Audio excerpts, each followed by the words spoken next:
Assalamualaikum warahmatullahi wabarakatuh. Halo semuanya, perkenalkan kami dari kelompok 8 Sejarah Pendidikan. Ada Andika Haritsi Afda, Muhammad Lutfi Eko Nur Prasetyo, dan Putu Sadianisi. Di video kali ini kita akan melakukan pembahasan masa lalu tentang pendidikan yang ada di Indonesia. Dan pendidikan ini tentang membahas kebijakan penyeragaman masa Orde Baru. Stay tune ya. Oke, selanjutnya kita akan membahas tentang kebijakan penyeragaman sekolah pada masa Orde Baru. Jadi, pada tanggal 17 Maret 1982, Departemen Pendidikan dan Kebudayaan Republik Indonesia mengeluarkan suatu surat keputusan yang berisi pedoman pakaian sekolah untuk jenjang TK, SD, SMP, dan SMA. Apalagi diperkuat dengan dikeluarkannya peraturan pelaksanaan tentang pedoman pakaian seragam anak sekolah atau PSAS pada tahun 1983. Karena pada saat itu adanya perkelahian antar pelajar terutama di Jakarta. Karena pada saat itu masing-masing sekolah punya seragam sendiri. Keluarnya peraturan ini bertujuan untuk menumbuhkan rasa persatuan dan kesatuan antar siswa, memperkecil rasa kebanggaan yang berlebih-lebihan dan mengembalikan ke rasa bangga yang wajar terhadap sekolah masing-masing. Lalu juga memperkecil perbedaan status sosial keluarga dari mana murid dan siswa berasal. Nah, dengan adanya aturan ini tetap aja terlihat dari kesenjangan sosialnya saat itu dari segi kebersihan, seperti orang kaya jauh memiliki cadangan seragam sekolah untuk digunakan, sedangkan orang miskin dengan satu seragam digunakan berkali-kali atau memakai seragam yang lebih lama. Nah, pada pasal 5 itu dijelaskan bahwa jenis pakaian dibedakan menjadi dua, yaitu ada seragam putra dan seragam putri yang disesuaikan berdasarkan sifat-sifatnya. Macam-macam seragam ada untuk yang upacara dan belajar harian di sekolah. Nah, bentuk seragam sekolah di setiap jenjangnya memiliki warna masing-masing. Dalam beberapa pengecualian, sekolah yang berhubungan dengan adat istiadat setempat dan agama memiliki beberapa kekhasan dalam penggunaan seragam. Contohnya seperti tutup kepala yang khas, ukuran lengan panjang blus, dan ukuran panjang rok. Baik, selanjutnya kita beralih kepada kelengkapan seragam sekolah. Untuk ketentuan seragam putra di taman kanak-kanak itu biasanya menggunakan kemeja biasa, celana pendek, dan sepatu yang dilengkapi oleh kaos kaki. Selanjutnya untuk putri pun hampir serupa, menggunakan blus, rok, dan sepatu. Untuk jenjang selanjutnya SD, SMP, dan SMA itu dibedakan berdasarkan warna di setiap jenjang. SD identik dengan merah, SMP dengan biru, dan SMA dengan abu-abu. Ya. Untuk SD, seragam putra biasanya menggunakan kemeja, celana pendek berwarna merah, serta dilengkapi oleh sepatu dan kaos kaki. Yang putri pun hampir serupa, menggunakan kemeja serta rok yang di atas lutut sebesar 5 cm. Ya, jadi menggunakan rok pendek ya. Selanjutnya untuk SMP hampir sama dengan SD, hanya saja warnanya berbeda yaitu warna biru. Dan begitu juga dengan SMA, menggunakan warna abu-abu. Pada masa Orde Baru terdapat kurikulum 1968. Kurikulum 1968 ini merupakan perwujudan dari perubahan orientasi pada pelaksanaan Undang-Undang Dasar 1945 secara murni dan konsekuen. Kurikulum ini memiliki pendekatan organisasi materi pelajarannya, yaitu terdapat kelompok pembinaan Pancasila, pengetahuan dasar, dan kecakapan khusus. Tujuan kurikulum ini supaya membentuk manusia Pancasila yang sejati, kuat, dan sehat jasmani, mempertinggi kecerdasan dan keterampilan jasmani, moral, budi pekerti, dan keyakinan beragama.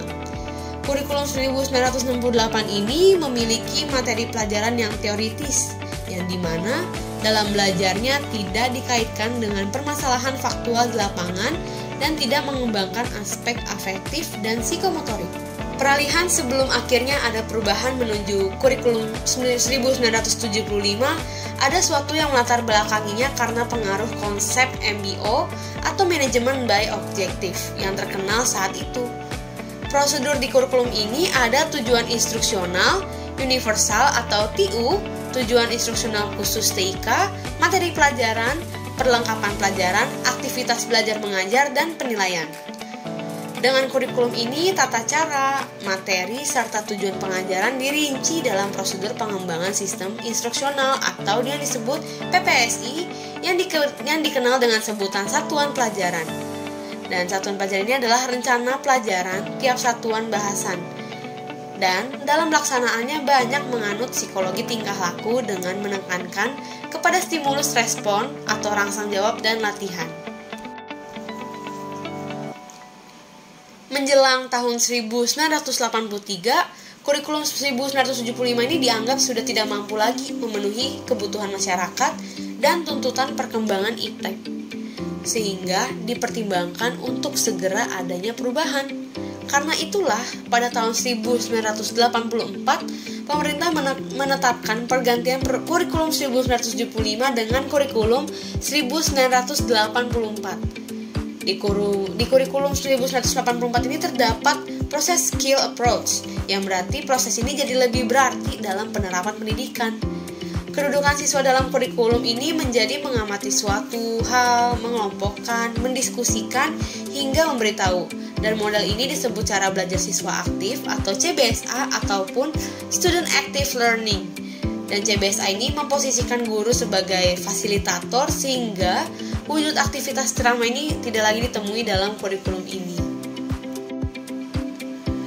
Menuju 1993, ada suatu sinyal dari kurikulum 1975 ini, proses pembelajarannya menekankan pada pola pengajaran yang berorientasi pada teori belajar mengajar yang kurang memperhatikan muatan pelajaran, sehingga lahirlah sebagai penggantinya adalah kurikulum 1994. Ciri-ciri yang menonjol dan pemberlakuan di kurikulum ini antaranya pembagian tahapan pelajaran di sekolah dengan sistem catur bulan, yang pembelajaran di sekolah ini menekankan materi pelajaran yang cukup padat, yang berorientasi pada materi pelajaran atau isinya. Dalam pelaksanaan kegiatan, guru harus memilih dan menggunakan strategi yang melibatkan siswa aktif dalam belajar, baik secara mental, fisik, dan sosial. Selama dilaksanakannya kurikulum 1994 ini, muncul beberapa permasalahan, terutama sebagai akibat dari kecenderungan kepada pendekatan penguasaan materi. Di antaranya adalah beban belajar siswa terlalu berat karena banyaknya mata pelajaran dan banyaknya materi atau substansi setiap mata pelajaran. Pada masa Orde Baru, di samping adanya perubahan kurikulum yang terjadi, pada masa ini juga Pancasila menjadi salah satu pengalaman dan penghayatan dalam pembelajaran di sekolah pada saat itu. Pedoman penghayatan dan pengalaman Pancasila atau disingkat P4 merupakan sebuah panduan tentang pengalaman Pancasila dalam kehidupan berbangsa dan bernegara yang dilakukan oleh setiap lapisan masyarakat Indonesia pada masa Orde Baru. Selain itu, dengan adanya P4 atau nama lainnya Eka Prasetya Pancakarsa juga menjadi suatu keinginan dan tekad kuat dari Presiden Soeharto untuk menerapkan nilai-nilai Pancasila dalam kehidupan sehari-hari. Alasan kuat dari tekad ini adalah agar hal yang menyudutkan Pancasila dapat terjaga. P4 ini memiliki 36 butir pedoman, yang mana pedoman ini sesuai dengan 5 sila yang ada di dalam Pancasila. Penataran P4 berada di mata pelajaran PMP yang dijabarkan dalam buku paket. Kajian moral Pancasila dalam materi P4 diperjelas dengan adanya mata pelajaran PPKN di dalam kurikulum tahun 94, yang di dalamnya syarat dengan muatan tafsir rezim politik, yang dari sini mengakibatkan mata pelajaran PMP atau PPKN menjadi sangat tidak menarik dan formalistik. Kemudian, bagaimana dengan pendidikan sejarahnya, apalagi dengan topik yang berkaitan dengan perjuangan bangsa? Nah, di masa ini, pelajaran sejarah ini diwajibkan bagi setiap siswa mulai dari jenjang SD hingga SMA. Pelajaran ini disebut Pendidikan Sejarah Perjuangan Bangsa atau PSPB.